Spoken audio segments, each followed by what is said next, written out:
So coming for the retreat, Lamrim. Donc, en venant à cette retraite sur le Lamrim, sur le sentier gradué vers l'éveil,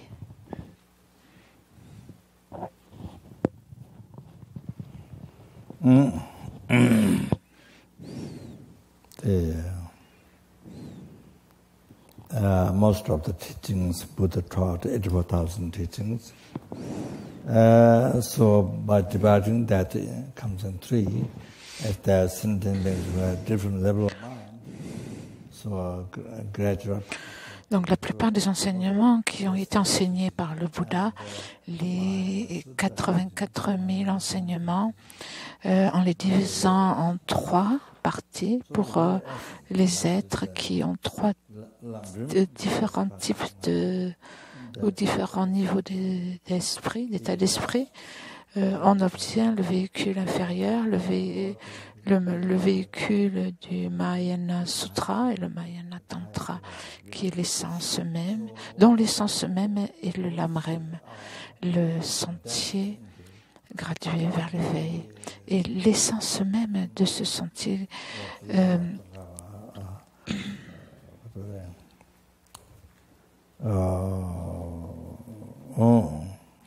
l'essence même de ce sentier, donc, de ces trois, l'essence de ces trois, c'est-à-dire le sentier des trois êtres de capacité inférieure, intermédiaire et supérieure, l'essence même, c'est ce que la Tsongkhapa a expliqué de façon extrêmement claire. Lorsqu'il a parlé des trois principaux aspects de la voie vers l'éveil, le renoncement, la bodhicitta, la vacuité.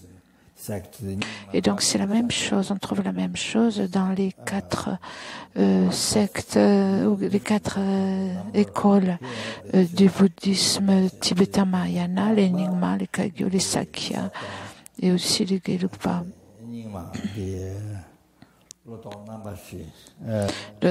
Simplement les autres comptent de façon différente. Ils comptent autrement. Nous on parle des trois principaux aspects de la voie. Mais par exemple, chez les Sakya, il y a les quatre dharmas pour transformer l'esprit.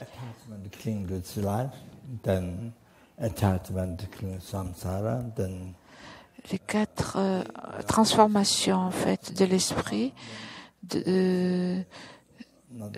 D'abord en fait transformer l'esprit qui est attaché et qui s'accroche à cette vie, puis l'attachement qui s'accroche au samsara, le renoncement. Et ça pour la Tsongkhapa, ça compte comme le renoncement. Et donc eux, ils le détaillent en celui qui s'attache à cette vie, celui qui s'attache au samsara. Donc pour eux, ça devient deux types de renoncement. Donc d'abord le renoncement à cette vie et ensuite le renoncement aux vies futures, c'est-à-dire au samsara. Ensuite le bodhicitta, la bodhicitta et la vue fausse, la vue juste, pardon. Donc, les Sakya parlent de se séparer de la saisie, des quatre saisies, en fait, la saisie,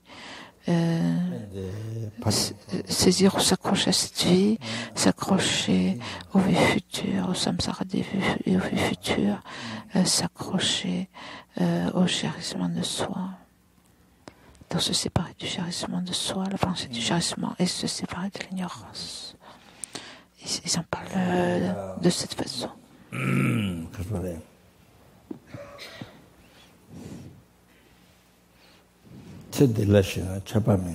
If you are clinging this life, donc si vous saisissez, si vous accrochez à cette vie, vous n'êtes pas un pratiquant du dharma. Un pratiquant du dharma, ce n'est pas une pratique religieuse. Dès le départ, c'est très clair. S'accrocher à cette vie. Dès le départ, c'est très clair, ça n'est pas du dharma. So,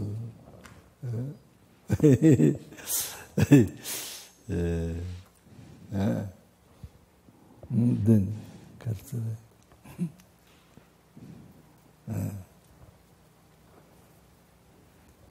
so that not what you do outwardly, but donc, ce n'est pas ce qui compte, ce n'est pas ce que vous faites, ce que se voit de l'extérieur, mais ça dépend de votre esprit, de votre motivation, de la façon dont vous vivez votre vie. Donc, si vous vivez votre vie en vous attachant, en vous saisissant les choses de cette vie, c'est ça la source de tous les problèmes.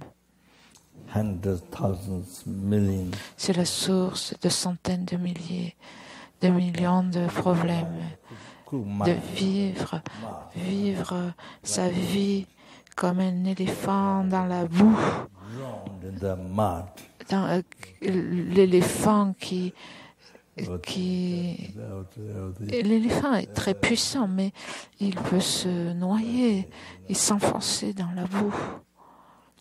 Il ne peut plus sortir, il ne peut plus en sortir comme un corps nu qui est dans un buisson épineux. C'est comme ça. Tout ce que vous faites, en fait, c'est douloureux. C'est comme des épines qui pénètrent votre chair. C'est douloureux. L'esprit d'attachement qui s'accroche à cette vie. Et c'est ce que vous comprenez par le Dharma, grâce au Dharma. C'est très simple. En Occident, je pense que les psychologues ou les autres, ils peuvent parler beaucoup, et des milliers de mots, des millions de mots. Ils parlent tellement. Mais dans le Dharma, l'enseignement du Bouddha, c'est très simple. La racine, c'est cela. Tout vient de là. Tous les problèmes, quels que soient les problèmes que vous avez, ces problèmes, ces millions de problèmes, la racine, c'est ça. Et si vous laissez tomber, si vous lâchez prise, et donc tous les problèmes sont terminés, sont finis. Vous êtes complètement libre. Waouh, c'est incroyable. C'est tellement simple, c'est tellement clair, c'est incroyable. C'est pourquoi un pratiquant du Dharma est tellement paisible, tellement de plaisir. Par exemple, Milarepa, qui a la paix intérieure, le bonheur intérieur. C'est parce que vous êtes libre. Vous êtes libre de ce qui est la racine, d'où viennent tous les problèmes. So that's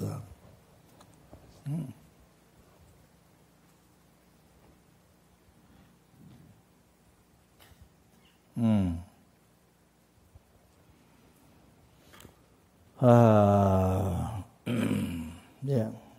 So. Donc vous êtes libre de ce qui est la source de tous les problèmes, cet attachement, cette vie.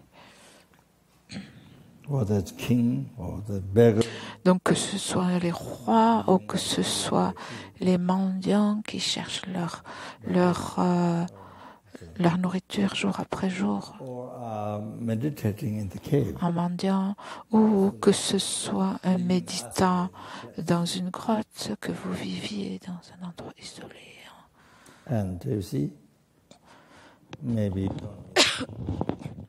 Peut-être que vous ne rencontrez personne, même pas les oiseaux. Vous ne voyez personne. Oh, je rigole avec les oiseaux.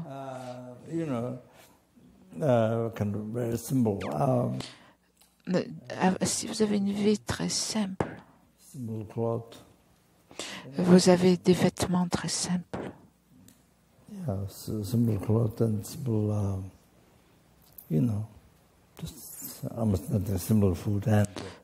Une nourriture simple. Et toute votre vie, vous méditez dans une grotte. Mais si vous avez toujours l'attachement à cette vie, vous n'avez pas le renoncement. Vous n'avez pas renoncé. Oh, I have meditated, isolated place. Vous dites, bon, si je médite dans un endroit isolé, j'aurai une vie très simple. En fait, ça, c'est une vie simple à l'extérieur, extérieurement. Mais l'esprit n'est pas simple, l'esprit n'est pas pur, quelque part. Et vous vivez de cette façon tout en pensant que si je fais ça, les gens vont penser à moi, j'aurai une réputation. Et donc vous portez des vêtements simples, vous mangez de nourriture simple, tout est simple, mais vous pensez à la réputation et au pouvoir. Et en pensant que les gens vous loueront, ce n'est pas facile, c'est très difficile, la réputation, d'abandonner la réputation. Donc le reste, c'est facile, c'est plus facile. Le reste, c'est plus facile. Il semble que vous vivez, il semble que vous avez abandonné cette vie, l'attachement à cette vie. Et ça, c'est ce qui apparaît. Mais en réalité,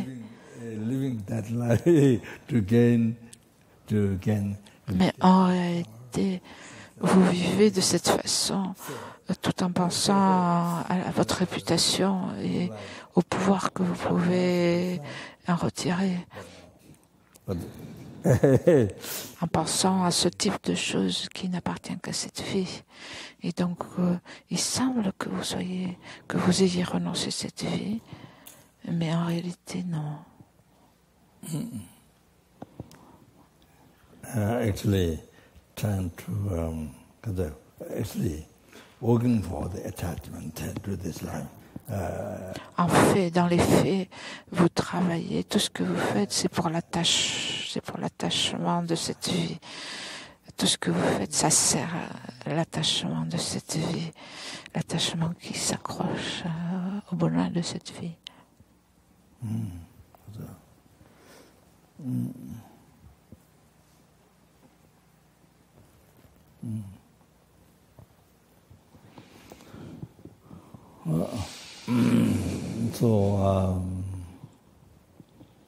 So that you see, the pure outside.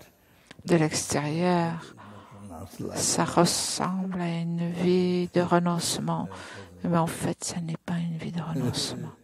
All this other renunciation is to get power.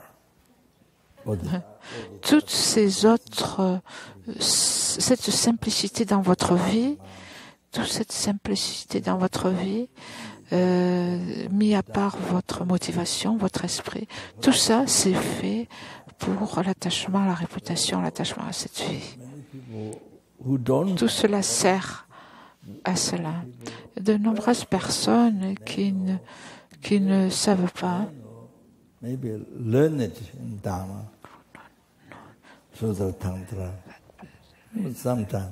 y a des personnes en fait qui sont très éduquées, qui connaissent le Dharma, le Sutra et les Tantras.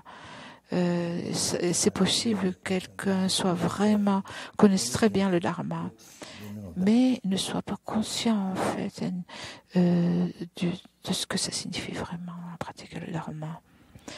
Il n'a pas bien réfléchi, il ne sait pas que il n'a pas médité sur quel est le sens du Dharma, qu'est-ce que ça veut dire de pratiquer le Dharma. Je ne veux pas dire de pacifier certains problèmes. Pacifier, je ne...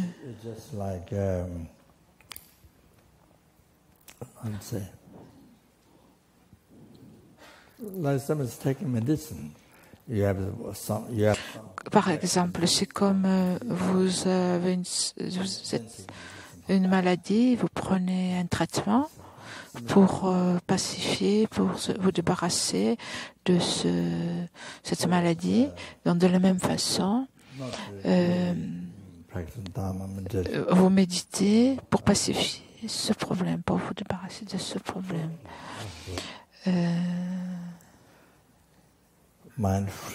Et donc la méditation, c'est pour ça, c'est pas vraiment la pratique du dharma, c'est pour vous libérer d'un problème temporaire. Et donc ça n'est pas le dharma, ça n'est pas l'esprit qui est complètement détaché, libéré de l'attachement à cette vie. Ça n'est pas ça.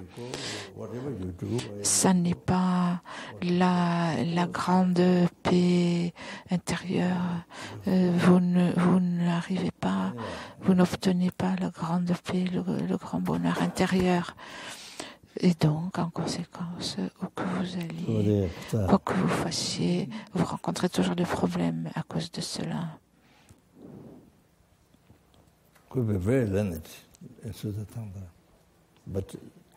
Et donc, vous pourriez vraiment tout connaître, vous pourriez en connaître beaucoup dans les connaître beaucoup bien les satras, les tantras. Mais si vous ne pensez pas vraiment à ce que ça veut dire pratiquer le dharma, si vous n'avez pas bien réfléchi, il y a ce danger, comme je l'ai dit auparavant. Il y avait un moine.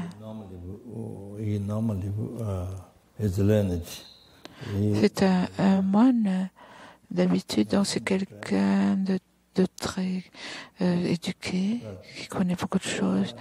Il porte des vêtements très simples. Il est allé voir sa sainteté.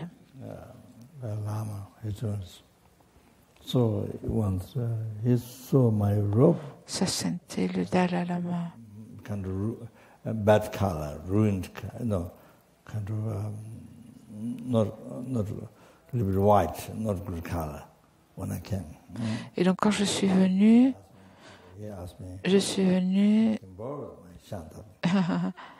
quand je suis venu, en fait, il a vu ma chantab, ma robe de moine, et il a vu comme si elle n'avait pas une bonne couleur, elle était un peu usée, la couleur est un peu délavée. Il a vu ma robe, il pensait que ma robe était comme ça, et alors il m'a demandé d'emprunter ma robe. Il m'a demandé d'emprunter ma robe. Parce qu'elle n'avait pas l'air neuve. Et il voulait porter ma robe, en fait, ma chantable, pour aller voir sa sainteté. Parce qu'il pensait que mon vêtement était pas aussi bien que le sien. Et donc il voulait porter ça en face devant sa sainteté, pour donner l'image de quelqu'un de renoncé, qui avait le renoncement. Yeah, he saw not the same what he saw first day, So I didn't have to borrow. I didn't have to borrow my shantap to him. Anyway, so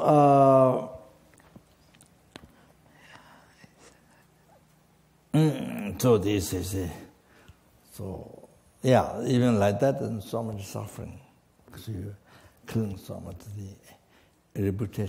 Et donc ensuite, ma chantam n'est plus apparue comme ça, ne lui est plus apparue de la même façon. De toute façon, je ne lui ai pas prêté. Donc ça, c'est pour l'exemple.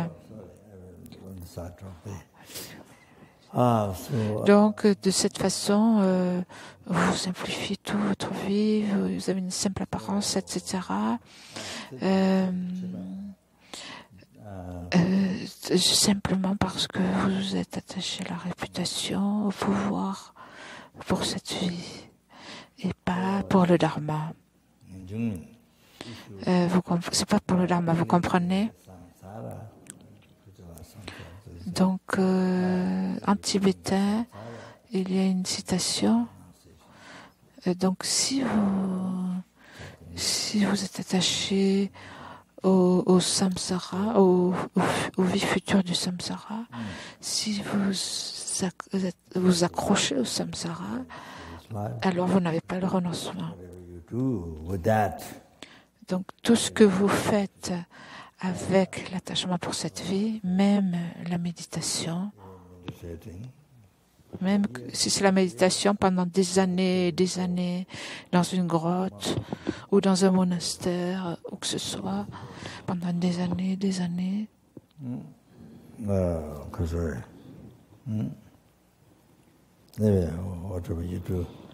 Quoi que vous fassiez,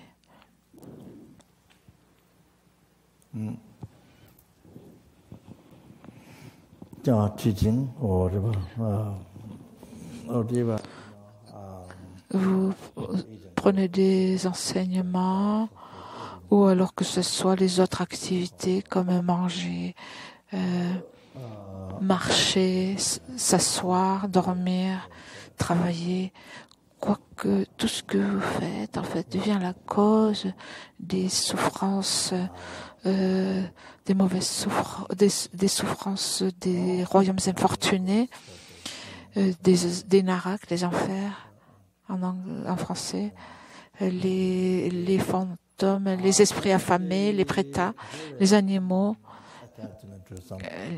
les mondes très infortunés en fait. Donc l'attachement au samsara n'est pas le renoncement. Si vous êtes attaché au samsara, donc c'est la première partie. L'attachement à cette vie, tout ce que vous faites,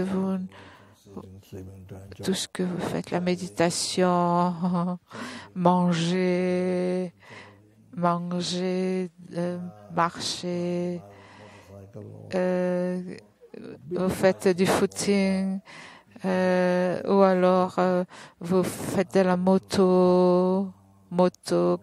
une moto qui fait beaucoup de bruit. Celle qui fait beaucoup de bruit. Oui, voilà. Une moto qui fait un super bruit. Ça réveille tout le monde. Ce qui réveille tout le monde. Ça réveille tout le monde. Même les gens qui dorment tranquillement chez eux, la ville entière, ça réveille la ville entière.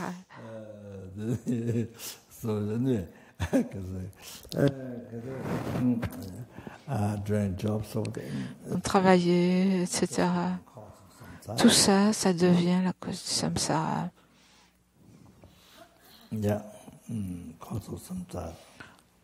Donc ça devient juste la cause du samsara.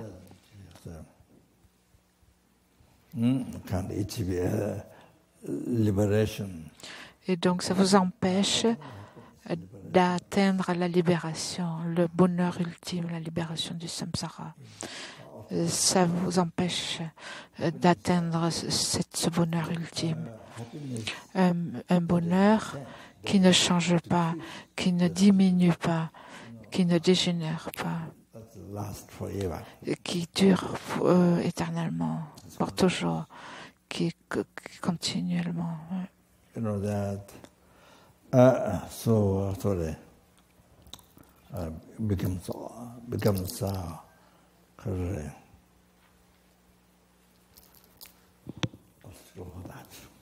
Et donc, ça devient un obstacle à obtenir ce bonheur.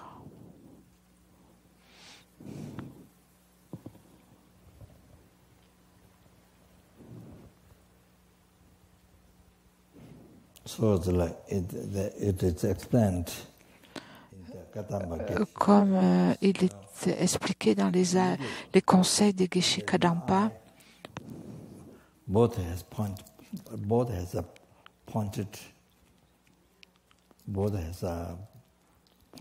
si vous prenez une aiguille, vous prenez une aiguille qui a une pointe aux deux extrémités, qui est pointue aux deux extrémités, et il n'y a pas non plus de de chat, de trou pour enfiler de fil. Donc vous ne pouvez pas l'utiliser pour coudre. Even though externally, Donc de la même façon, avec l'attachement à cette vie, vous ne pouvez pas pratiquer le dharma, même si extérieurement, il semble que vous pratiquiez. Vous méditez chaque jour pendant des heures, quelque chose comme ça. nothing becomes dharma. Ou même en marchant, mangeant, en marchant, en vous asseyant, en dormant, en travaillant, etc. Rien ne devient le dharma, le saint dharma. Needle, with no. Donc ici c'est pareil, avec l'attachement au samsara, c'est comme une aiguille.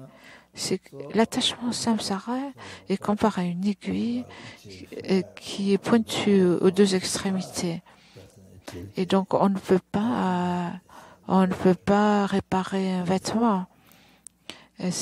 Et donc ça devient simplement la cause du samsara. Vous ne pouvez pas réaliser le bonheur ultime, la libération du samsara, le nirvana, en aucune façon.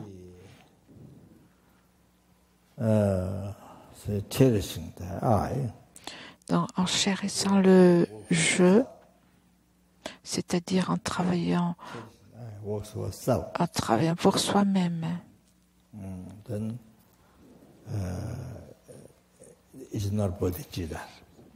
Donc, en chérissant, se réchissant soi-même, on travaille pour soi-même. Et donc, c'est à l'opposé de la bodhicitta. Ça n'est pas la bodhicitta. Externally, so even you make offerings. Et donc, même si extérieurement, vous faites des offrandes, vous pratiquez la générosité, vous pratiquez de façon extensive la générosité, la charité envers de nombreuses personnes, vous travaillez pour de nombreux êtres en offrant de la nourriture, de l'argent, quoi que ce soit. Mais la motivation, c'est le chérissement du soi, le fait de chérir, se chérir soi-même, son propre bienfait. En fait, rien ne devient la cause de l'éveil. Tout cela ne devient pas la cause de l'éveil. Et ça devient un obstacle et ça s'oppose à l'atteinte de l'éveil. C'est parce que vous êtes, au lieu d'être motivé par la bodhicitta, vous êtes motivé par la pensée du chérissement de soi. Donc, de la même façon,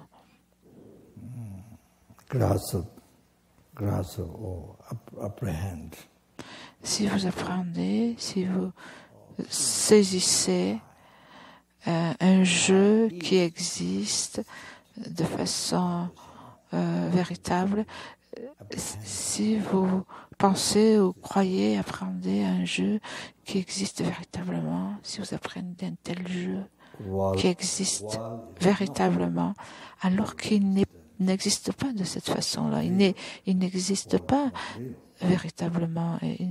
Il n'est pas vrai. Pas vrai dans le sens où il existerait de son propre côté, par lui-même, vraiment, véritablement, en soi. Alors qu'il n'est pas ainsi, il n'existe pas de cette façon, il est vide de ce type d'existence. Il apparaît à l'esprit halluciné, il apparaît comme étant vrai, réel, et vous y croyez à 100%. Donc vous l'apprenez, vous y croyez 100%. Et donc ça n'est pas la vue juste. Vous n'avez pas la vue juste. Donc, ce que je dis, L'essence, c'est ça, c'est pareil. L'essence de se séparer des 4 attachements dont Rinpoche vient de parler, en fait. L'essence, c'est ce que nous appelons les 3 principaux aspects de la voie vers l'éveil. C'est pareil. Donc, je ne vais pas faire beaucoup de blablabla. Je ne vais pas beaucoup parler. Nous nous réunissons ici. Nous sommes venus ici.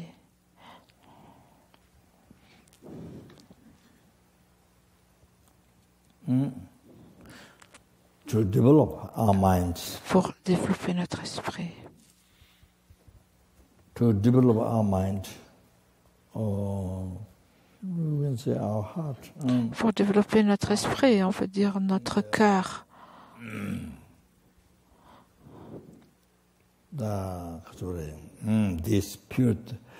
Pour développer notre cœur dans ce sentier qui mène pas simplement au nirvana inférieur, mais qui mène au grand nirvana, à l'éveil complet, la cessation de toutes les erreurs, de toutes les fautes de l'esprit, de tous les obscurcissements, tous les voiles, pas simplement les voiles grossiers, mais aussi les voiles subtils, et qui mènent en fait à la complétude de toutes les réalisations, ce qu'on appelle le sanguier. Développer l'esprit pour abandonner les pensées négatives qui vous nuisent, pour les abandonner autant que possible. Et donc, au lieu qu'elles se développent, ces pensées négatives qui vous font du mal, à vous et qui font du mal à d'innombrables êtres. Et donc, pour abandonner ces pensées négatives autant que possible, qui font du mal à d'innombrables êtres, des enfers, des esprits affamés, des animaux, des êtres humains, dans d'innombrables univers, d'innombrables êtres, des enfers, des esprits affamés, des animaux, humains, Sura, pour ne pas leur faire du mal, pour ne pas leur nuire. Jusqu'à maintenant, c'est ce qui leur a fait du mal, ce qui vous a fait du mal à vous, ce qui a fait du mal aux autres depuis des renaissances, des vies sans commencement jusqu'à maintenant. C'est ça qui se passe. Maintenant, pour nous, nous avons reçu cette parfaite renaissance humaine, juste pour cette fois, comme Lama Tsongkhapa le dit dans le fondement de toutes les bonnes qualités, où il est mentionné que nous avons reçu cette parfaite renaissance humaine juste cette fois. Juste cette fois.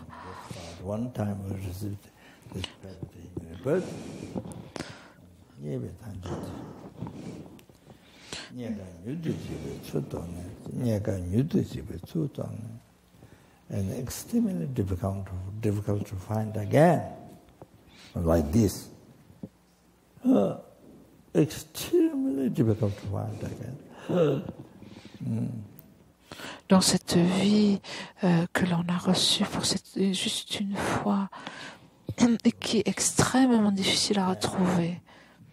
Extrêmement difficile de retrouver une telle parfaite renaissance humaine. D'abord, vous comprenez, d'abord, c'est très difficile à accepter. Vous vous échappez.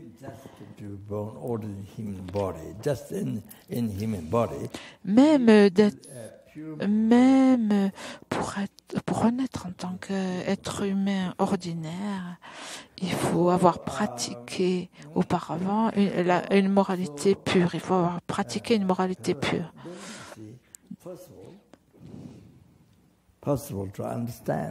Donc, la première chose, de comprendre. Il faut comprendre cela. Il se peut que vous vous disiez, en fait, il y a beaucoup de gens, en fait, les gens dans la vie, ils vont trouver ça fou. Ils vont trouver ça insensé. Ils pensent que c'est insensé. Par exemple, de devenir moine ou monial, de prendre les préceptes, même de prendre les 5 vœux laïques. Les gens du monde, en fait, ils pensent que c'est vraiment stupide, faux. On demande qu'est-ce qui ne va pas chez vous. Parce qu'en Occident, en fait, il faut avoir de l'attachement. C'est ce qu'on attend de vous. On attend de vous que vous ayez beaucoup d'attachement. Je sens que c'est... Pour moi, c'est comme... il faut avoir de l'attachement. Et si vous n'avez pas d'attachement, vous n'avez pas de conscience, vous n'avez pas d'esprit. Pour eux, en fait, ils ne peuvent pas imaginer comment vivre sans attachement. C'est impensable. C'est très difficile de comprendre cette expérience de vivre sans attachement. Ce que je ressens, et c'est ce que j'exprime. J'exprime, c'est ce que les gens croient en général.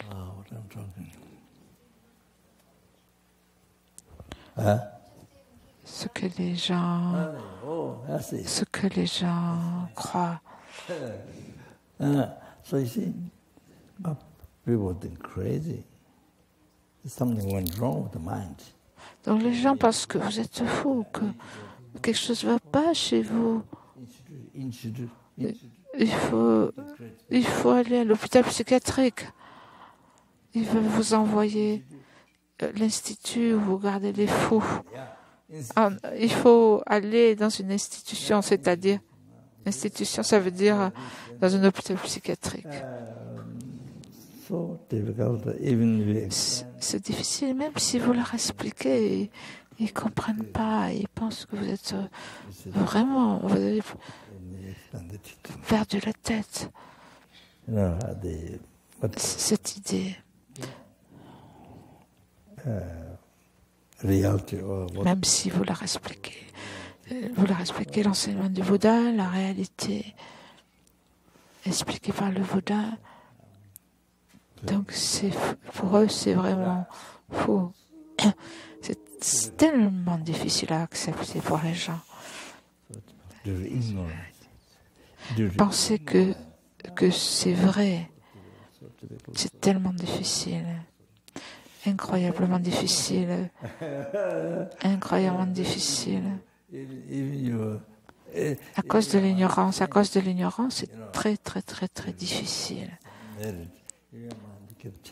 Même si votre esprit change, parce que vous avez suffisamment de mérite, même si votre esprit arrive à accepter, ça ne veut pas dire que vous pouvez pratiquer, ça ne veut pas dire que vous allez pouvoir pratiquer.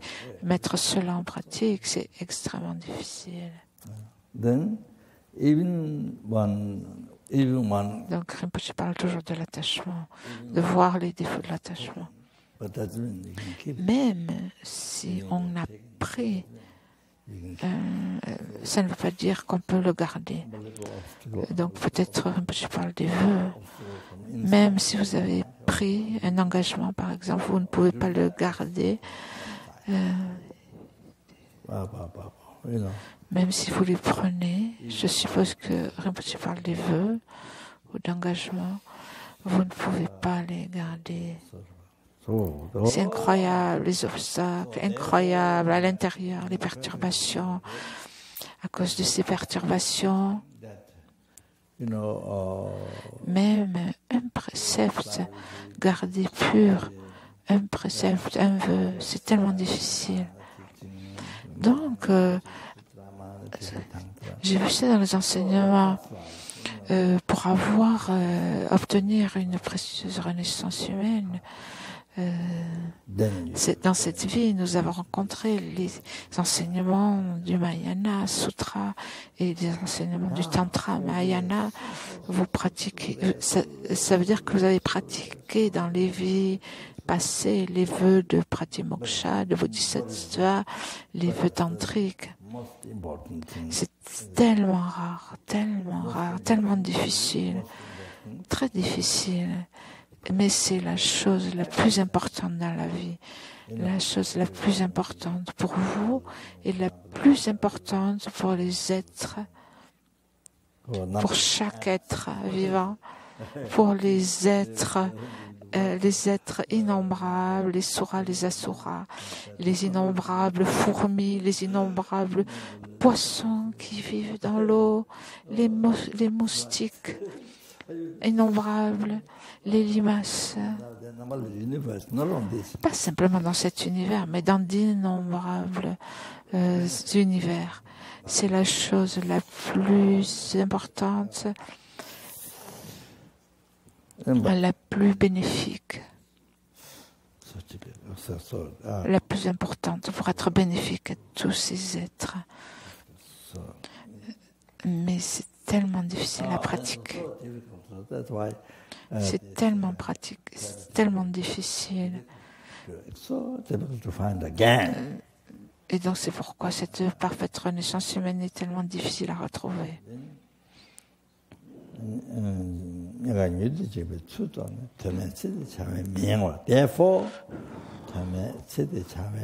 Donc difficile de pratiquer la cause, la moralité, je suppose. Et donc en conséquence, sans être distrait par les activités futiles de cette vie, sans être distrait par ces activités futiles,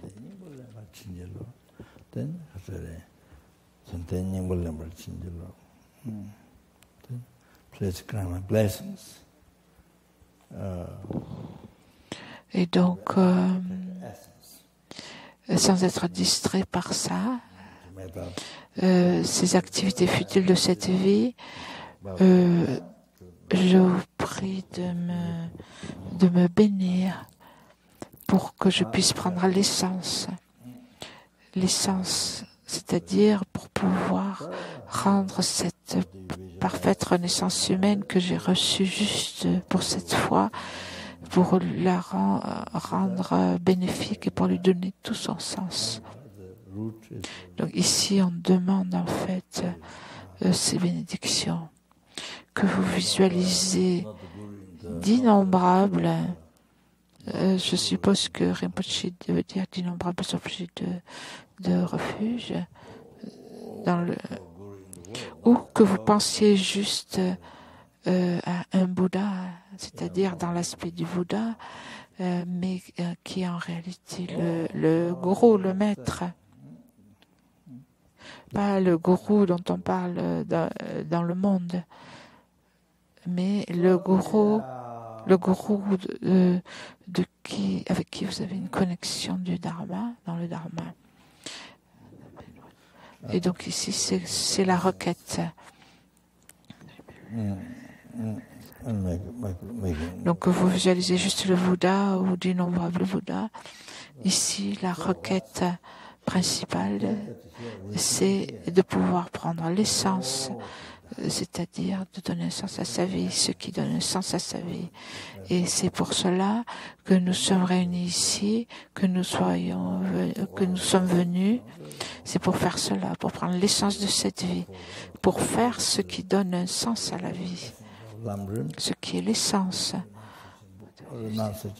Donc que vous pensiez à la séparation des 4 attachements ou à l'essence du lamrim, le renoncement, la bodhicitta ou la vue juste, donc que vous pensiez dans ces termes. Et donc pour être capable de développer notre cœur dans ces principes, pour empêcher So, like, subdue the mind which harms you. Donc, pour protéger l'esprit et pour ce que ça veut dire en fait, de pacifier, discipliner l'esprit qui vous nuit à vous, qui fait du mal à d'innombrables êtres. Et donc, si vous ne pacifiez pas cet esprit, si vous ne le subjuguez pas, il vous fait du mal. Il vous nuit depuis des vies, des renaissances sans commencement jusqu'à maintenant. Vous imaginez, il vous a, il a fait que vous avez fait l'expérience des souffrances des enfers, des esprits affamés, des animaux. Si je dis Narak, normalement je dois dire les êtres du Narak, mais les gens ne comprennent pas, donc je dis les êtres des enfers au lieu de dire les Narak. Les esprits affamés, les animaux, les êtres humains, les Suras, les Asuras. Donc, les océans de souffrance des êtres, des enfers, les océans de souffrance des esprits affamés, des animaux, des êtres humains, des Suras, des Asuras. Cet esprit négatif, cet esprit indiscipliné, cet esprit négatif qui a causé tant de souffrances d'innombrables fois depuis des renaissances sans commencement, les océans de souffrance de chaque monde jusqu'à maintenant et encore.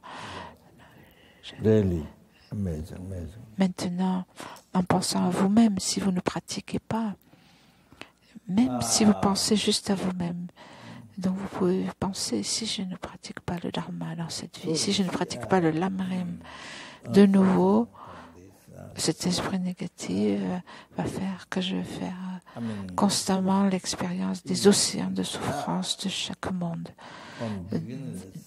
Un nombre incroyable de fois,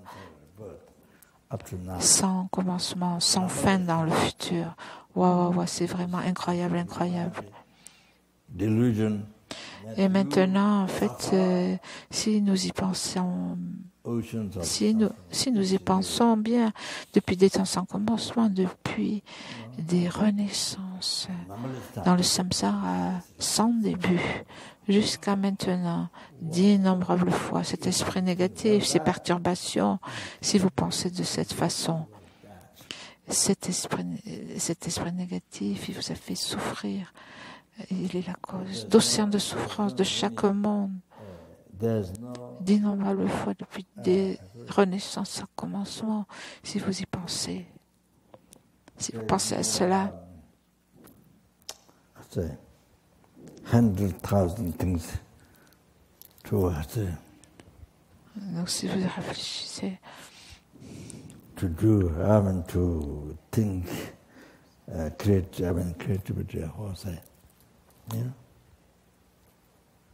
Just very simple. Just one thing, Vous voyez tout ça en fait, d'où ça vient. You see, the answer, conclusion, practice Dharma. Il n'y a pas des centaines de milliers de choses à faire, à penser, à inventer. C'est très simple. Vous pratiquez le Dharma. Oh. La réponse, la conclusion, c'est de pratiquer le Dharma. But I mean, you see, il y a beaucoup de choses très difficiles, il y a d'innombrables choses dont on pourrait parler, mais ici, en fait, juste pratiquer le Dharma. Maintenant, si vous regardez, les gens qui vivent pendant une centaine d'années jusqu'à 100 ans sont très rares. Il y en a très peu. Il y en a de moins en moins. Maintenant, de moins en moins, je ne sais pas, 60 ans, 70. And then the death will come. When it will come, for sure. Ou même si vous avez 20 ans ou 30 ans, n'importe quand, n'importe quelle année, quel mois, quel jour, la mort viendra. Et quand la mort vient, vous ne savez pas quand est-ce qu'elle va venir. Vous pouvez pas être certain quand elle vient la mort. Et quand elle vient, il n'y a pas grand-chose à penser, si ce n'est au dharma, à part la pratique du dharma, sans aucun doute. La seule décision dans la vie, la seule chose à faire, c'est le dharma. La pratique du dharma, il n'y a rien d'autre. Tout le reste est futile, et vain, et insensé. Ce sont des choses que l'on a fait depuis des renaissances au commencement, d'innombrables fois. Toutes ces autres choses que l'on a fait que pour cette vie, rien n'est nouveau. Il n'y a rien que nous n'ayons déjà fait depuis des vies sans commencement. Il n'y a rien de nouveau. Tout, nous l'avons tout fait depuis d'innombrables fois. Et donc, si on ne pense pas aux souffrances sans fin du samsara, si on n'y pense pas, de nouveau, on va faire l'expérience d'innombrables fois des océans de souffrance de chaque monde. Encore et encore d'innombrables fois, la souffrance du samsara est sans fin. Si on ne pense pas,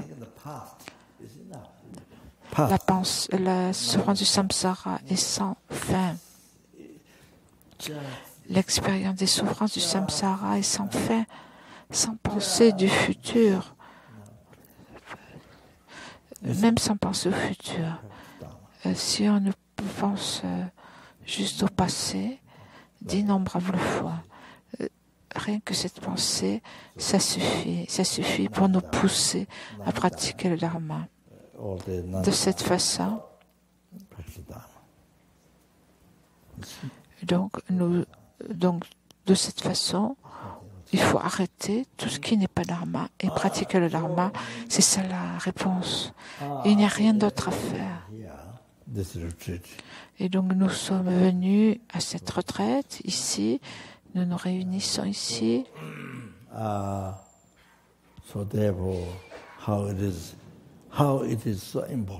Et pour voir comme il est important, comme il est incroyablement important. Vous pouvez le voir maintenant. La pratique du Lamrim,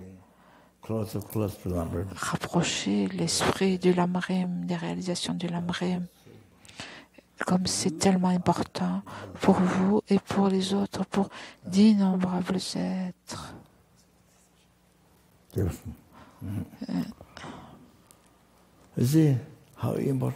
Vous voyez comme c'est important pour vous, même pour vous. Et maintenant, ensuite, si vous pensez aux innombrables êtres, qui sont exactement comme vous, d'innombrables êtres, c'est incroyable. C'est incroyable. Et donc, vous comprenez comme c'est important. Je vais m'arrêter là.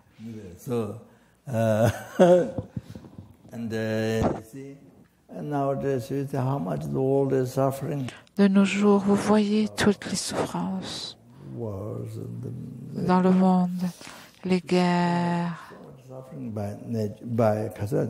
tellement de souffrances dues au feu, à l'eau, au vent,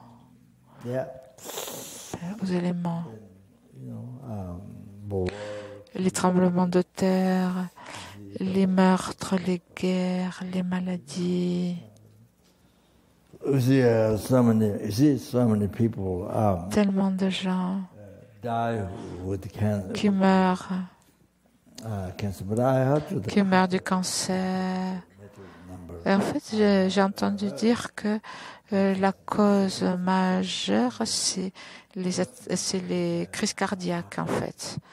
Le cancer vient en second. Le plus grand nombre, en fait, c'est quelqu'un m'a dit ça, que c'est surtout à cause des crises cardiaques que les gens meurent. Yeah, so like that. You see? Je pense que les scientifiques ont vérifié ça. So, yeah,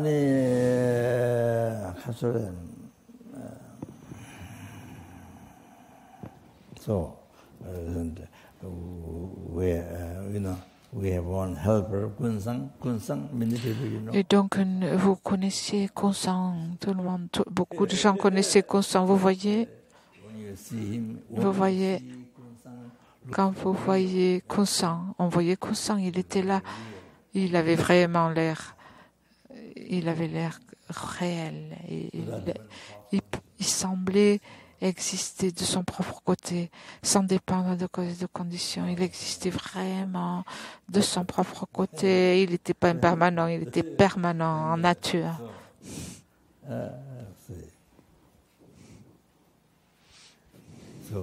Donc, Kunsang est décédé. Il prenait des photos. C'était son travail, son job principal. Bon, Kunsang, c'était le moine qui travaillait, qui voyageait toujours avec Rinpoche. Et donc, sa tâche principale, c'est de prendre des photos, des vidéos, des enseignements lorsque Rinpoche enseignait. Mais il est parti. Il a fait l'expérience de la mort. Il est mort. That's so, of course, then, just within, the first Russian student, nun. Bien sûr, même autrefois, au début, la moniale Zina, qui était la russe, qui était notre première étudiante en fait à Kopan, autrefois. Aussi Lama Losang Nyingma de Kopan. Je pensais qu'il mourrait d'abord. Donc, je me demandais qui c'est qui allait mourir en premier. On mangeait ensemble. On a mangé le repas du soir ensemble. Et maintenant, il est parti. Et Lama aussi a pris cet aspect.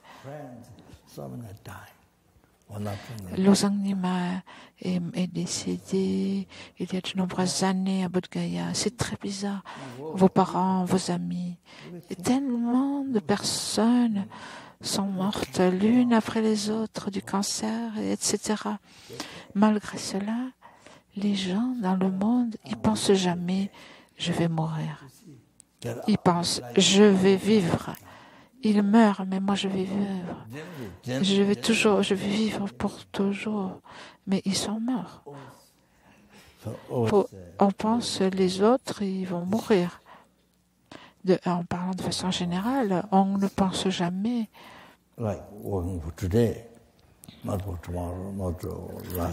On travaille toujours pour cette vie, pas pour la vie future, juste pour cette vie. On ne pense qu'à cette vie, au travail pour cette vie, pas pour demain ou la vie prochaine. On ne travaille que pour le bonheur de cette heure-ci. On ne pense pas aux heures qui vont suivre. C'est très bizarre. Beaucoup de gens, vos amis, sont morts. Mais vous pensez toujours, je vais vivre, je vais vivre. Vous ne pensez jamais que vous allez mourir comme eux. On a toujours ce concept de permanence. Nous vivons avec le concept de permanence. Mais nous ne sommes pas pareils que nous sommes en train de mourir. Nous sommes dans ce processus de mourir à chaque semaine, chaque mois, chaque jour, chaque heure, minute, seconde, chaque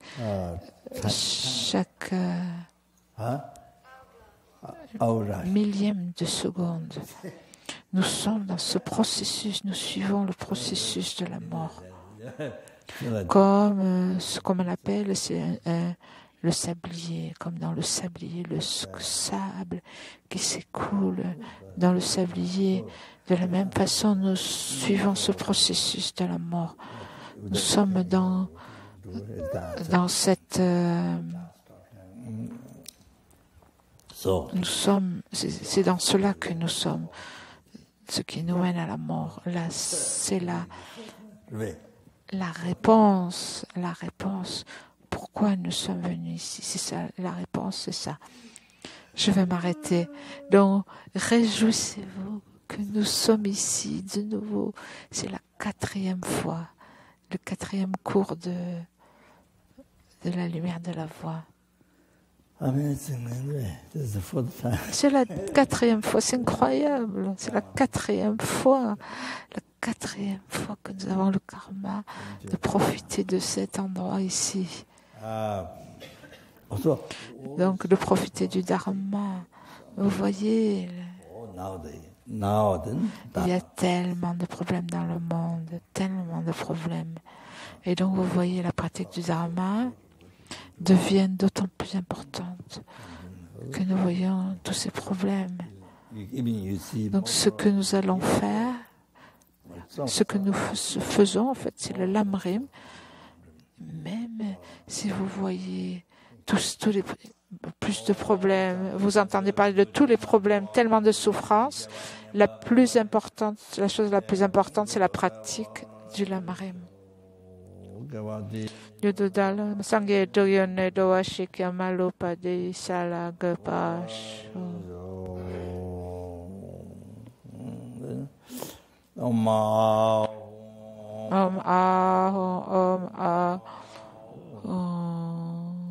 Lama sangye lama chu deshin lama gedun kungi jepo lama namla shupa.